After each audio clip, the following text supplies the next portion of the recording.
सभी को। मैं संगीता जैन एक नई कहानी के साथ। एक किसान था, बहुत ही मेहनत करता था। लोग कहते थे जानवरों जैसे मेहनत कर रहा है, रात दिन खेत में लगा रहता था। और ईश्वर की ऐसी कृपा हुई, कहते हैं जो कठिन परिश्रम करते हैं उनके फल भी अच्छा मिलता है। तो ऐसा ही कुछ हुआ था। उसकी फसल बहुत अच्छी थी, लेकिन एक बरसात हो जाती तो और भी अच्छी हो सकती थी, ऐसा उसका मानना था। तो उसने ईश्वर से प्रार्थना की और अपनी पत्नी से भी बोला कि अगर एक बारिश हो जाती तो हमारी फसल बहुत अच्छी होगी। और ईश्वर ने उसकी सुनी, बारिश हुई। लेकिन ये क्या था, बारिश के साथ साथ ओले भी पड़ने लग गए। जो बारिश की हर बूंद उसको एक नया सिक्का नज़र आ रही थी। ऐसा लग रहा था कि अब तो मतलब पैसों की बारिश हो रही है।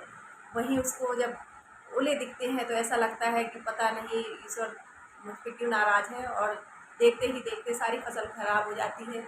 लेकिन उसका ईश्वर पर अटूट विश्वास था। उसने जब पूरा घर उदास था तो उसने कहा कि ईश्वर कभी भी भूखा नहीं सुलाता है, तो हम ये तो निश्चित है कि हम भूख से नहीं मरेंगे।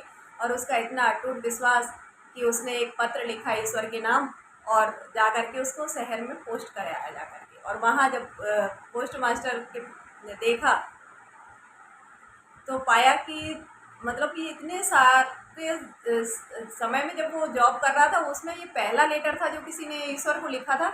उसने उसको पढ़ा और देखा कि वहाँ पर उसने उनसे कहा है कि मुझे 5,000 रुपये चाहिए और आप मुझे दे दीजिए।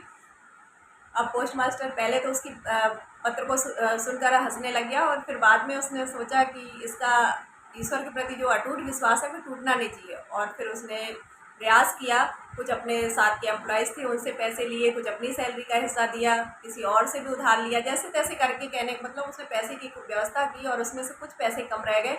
और जब ये मनी ऑर्डर के तौर पर उसके घर गया और नीचे उसमें साइन हो रहे थे गॉड के नाम से, क्योंकि पोस्ट मास्टर नहीं चाहता था कि उसका विश्वास टूटे।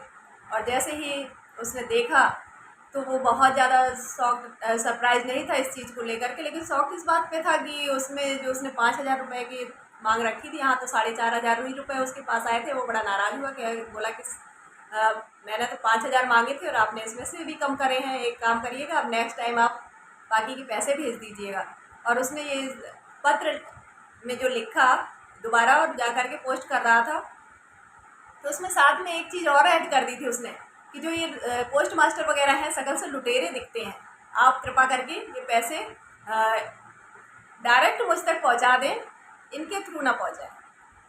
और ये क्योंकि पहले से ही लेटर जो था वो पोस्ट मास्टर ही पढ़ता था, उसने पढ़ा और उसको बड़ा ही कष्ट हुआ। मोरल ऑफ द स्टोरी, कई बार हमारी लाइफ में कोई कुछ अच्छा करना चाहता है, लेकिन हमें शक करने की इतनी आदत हो जाती है कि हर एक बात पर हमें शंका होती है। और कई बार ये शंकाएं तो अपनों के बीच में इतनी होती है कि हमारे रिश्ते ख़राब कर देती हैं। तो विश्वास करने की आदत डालिए, हर लोग एक जैसे नहीं होते हैं। जय हिंद।